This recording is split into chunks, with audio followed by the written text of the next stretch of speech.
We have a variety of NHL news situations to talk about here today, including Sean Monahan done for the season with the Flames, and is his career over in Calgary as well? We'll discuss that. Plus, we have Keith Yandle's Ironman streak has finally come to an end due to a healthy scratch. We have some injury updates, a potential suspension. Also, another situation that happened in Arizona last night I want to discuss with Jay Beagle, Troy Terry. We'll get into all that. Plus, a trade rumor that was kind of rampant before the deadline that's been debunked, and we now know a little bit more details about what was going on involving Boston and Arizona. We'll discuss all that coming up next. So welcome back to another video here at Top Shelf Hockey. As I mentioned, we have a variety of NHL news and situations to talk about here today. First up, though, we saw a ridiculously crazy comeback today. The Florida Panthers battling the New Jersey Devils go into the third period down 6-2. They come all the way back, tie it up 6-6 in the third period, and then win it in overtime 7-6. Pretty rare you see a comeback like that, all the way back, and then a win. For example, the last time this has happened was back, I believe it was about 12 years ago in 2010. So since January of 2010, teams that have been going into the third period down 4 goals had a record of 1 win, 936 losses, and 2 ties. So that goes to show you just how rare this accomplishment is. And the team that had the 1 win way back then, also the Florida Panthers. So just an interesting statistic I came across here today. It goes to show you the reason why many are picking the Panthers to be the dominant team in the East and one of the top couple of teams that are most likely to win this year's Stanley Cup. This is the strongest, deepest, best Panthers team I think they've ever had in team history, and they will be a force to be reckoned with, no doubt, when it comes to playoff time. Now, as I mentioned, a couple other quick updates. We had an injury update in Colorado. They're going to be without one of their top players in Nazem Kadri. Looks like for a few weeks. Head coach Jerard Fagerberg made mention of this today, but is hopeful that he should be able to return before the playoffs. So he's not expected to be out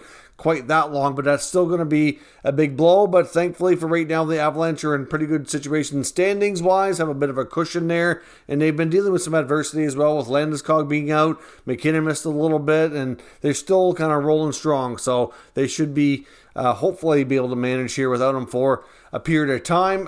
For the Arizona Coyotes forward Nick Ritchie is having a hearing today for a slashing incident against the Ducks defenseman Kevin Shattenkirk. As of the recording of this video, at least I have not seen the update and announcement from player safety with the results of that hearing. So maybe check the pinned comment if there's. I will update it with the outcome if that's been announced by the time I'm finished recording in the little bit of time it takes to get this onto YouTube. Now, of course, within that game, though, between Arizona and Anaheim, we saw a lot of stuff going down at the end of the game. We saw some pretty heated remarks from Trevor Zegras talking with Jay Beagle. He didn't want to name him when he was referring to him, but clearly the whole incident that took place between Jay Beagle and Troy Terry. And essentially, the part that kind of aggravated me the most was not only was it happening, but on the Arizona broadcaster Tyson Nash was really kind of all for it, saying that these Anaheim Ducks players are so skilled and they're playing around doing all these fancy moves, and you kind of deserve to be punched in the face essentially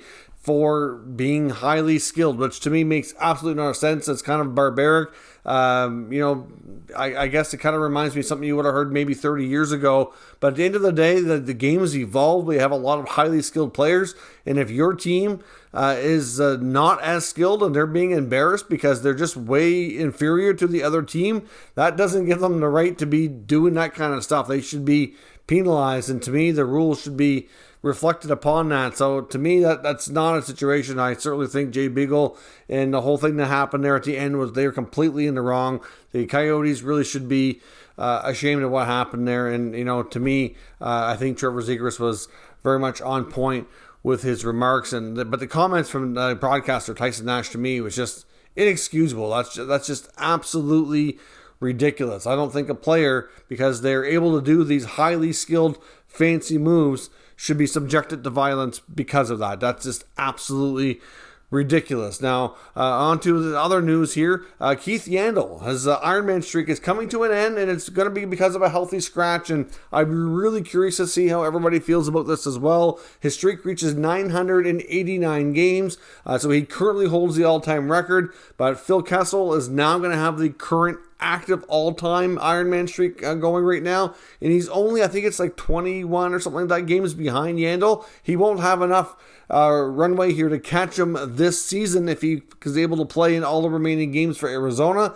However, if he gets signed for next year, because he is a pending UFA, I assume somebody would sign Phil, that he would have the opportunity to then take it over and pass Yandle at that point. But the thing is, for me, I'm kind of torn on this decision. I understand that Keith Yandle's not the defenseman he used to be. I understand that he's been really one of the weaker defensemen in the NHL the entire season. I get all that. But at the same time, the Flyers signed him.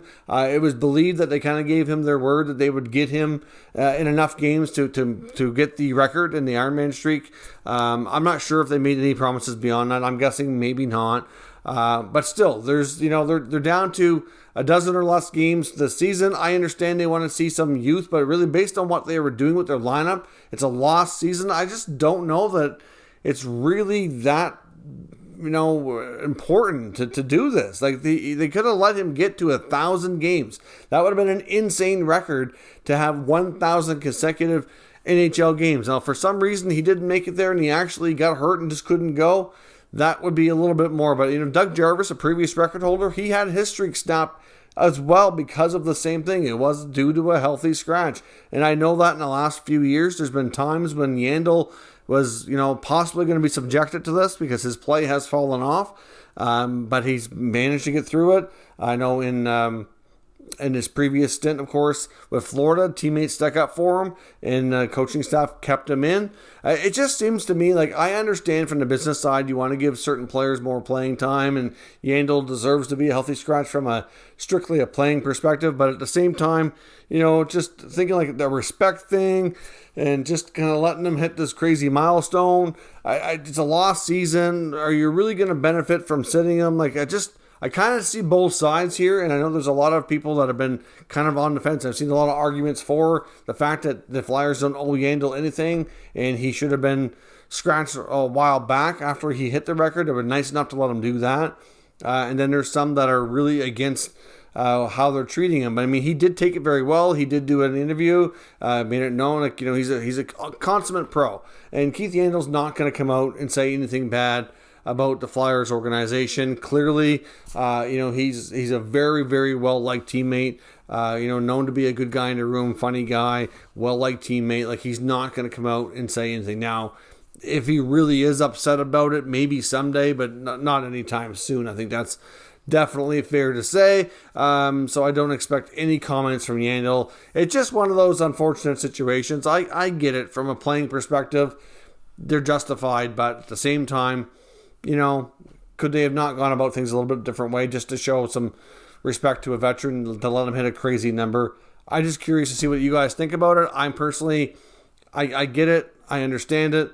Not sure that I like it, but I'm really kind of conflicted, to be honest. So maybe we can kind of see how the whole community that watches this channel feels about it and kind of go from there. So leave me a comment either way and let me know your thoughts on how the Flyers handled this Keith Yandle situation. Now, of course, the other big news that came today as well, the Calgary Flames announced that Sean Monahan is having hip surgery and his season is over. Now, at one point, Monahan was a perennial 30-goal scorer as a center iceman, a shoot-first mentality. Of course, played a lot with Johnny Gaudreau, who's a solid playmaker and great passer.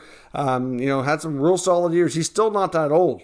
He's still only going to be, I think he's 27 now. But he's gone through so many injuries. Like, he had hip surgery last year, but it was the opposite hip. So this is not the same hip that was done before. They said that hip he's currently feeling much better with.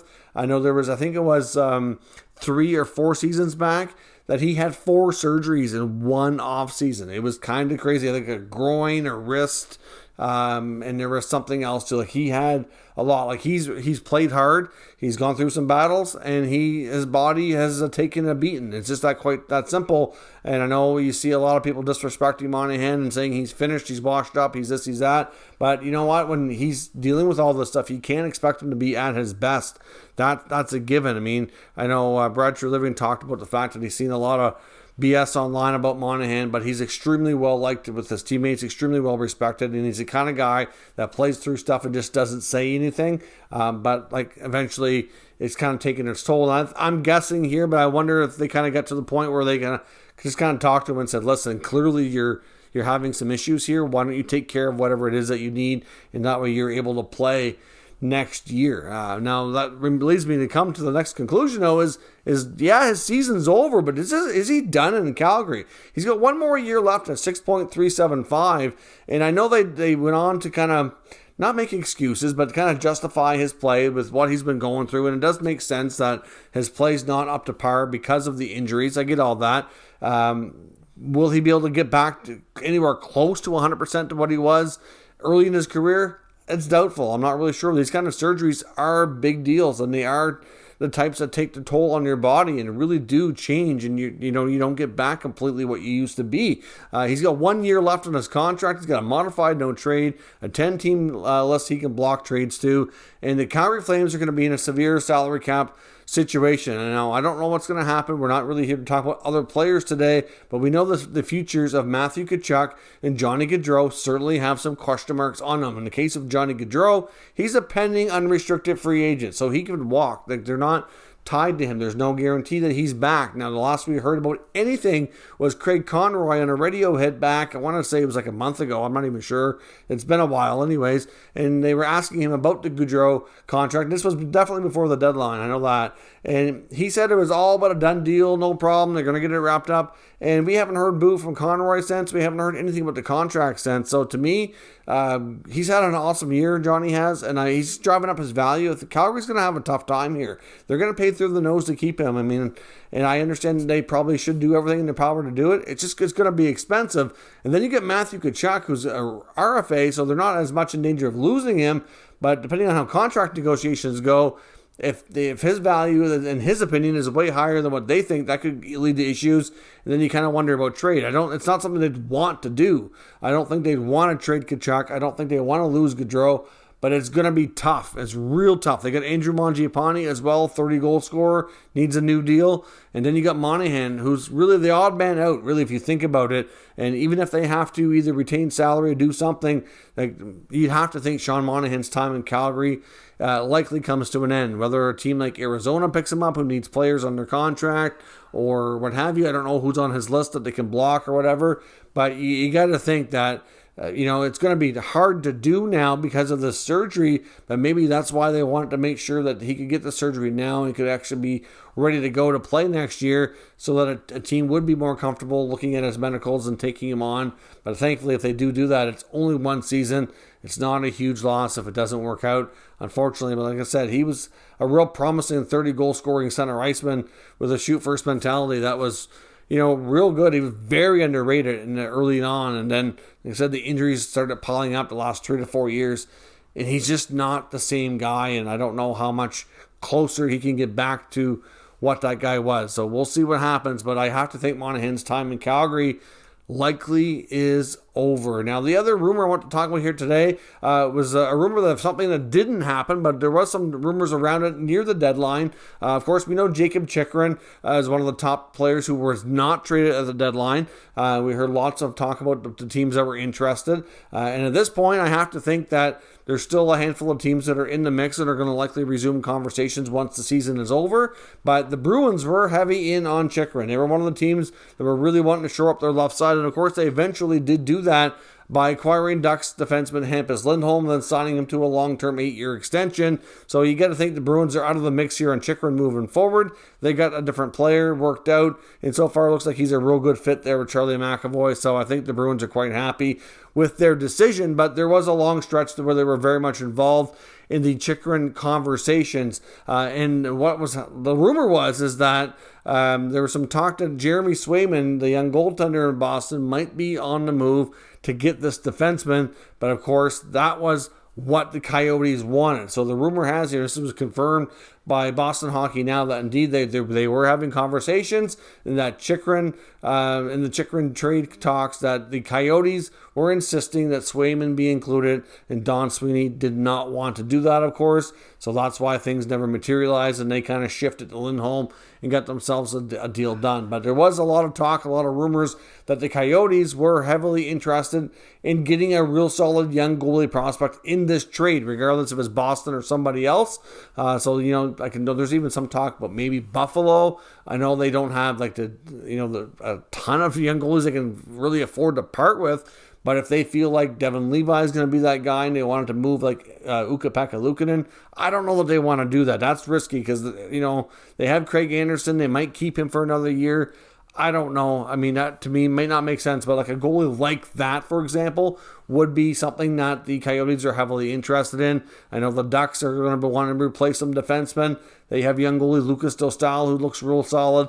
But do they want to keep him and maybe eventually move Gibson? Like, to me, I'm not sure that it makes sense for these other teams to move these young goalies. So I think that might be certainly a part of it, at least, why the Chychrun conversations were not going far enough to get a trade done. But there's certainly teams out there that are going to energize this. We know in the case of Buffalo that they're super interested in getting another top pair defenseman, and I'm not sure that he's their guy per se, but I know that he might be one of a few that they're looking at for the offseason. Like I said, there's lots of teams that'll probably jump back in those conversations. But there you have it. Jeremy Swayman was the request from Arizona to Boston, and no go, which makes good sense for the Bruins. They got their guy in Lindholm without giving him up. And to me, it was a good package that they didn't have to really break the bank too bad and get their guy. They got a real good tandem there in Ullmark and Swayman, and that's working out. We know they have a great relationship with their big celebrations at the end of each game, which is certainly fun for the team. I don't think they have any interest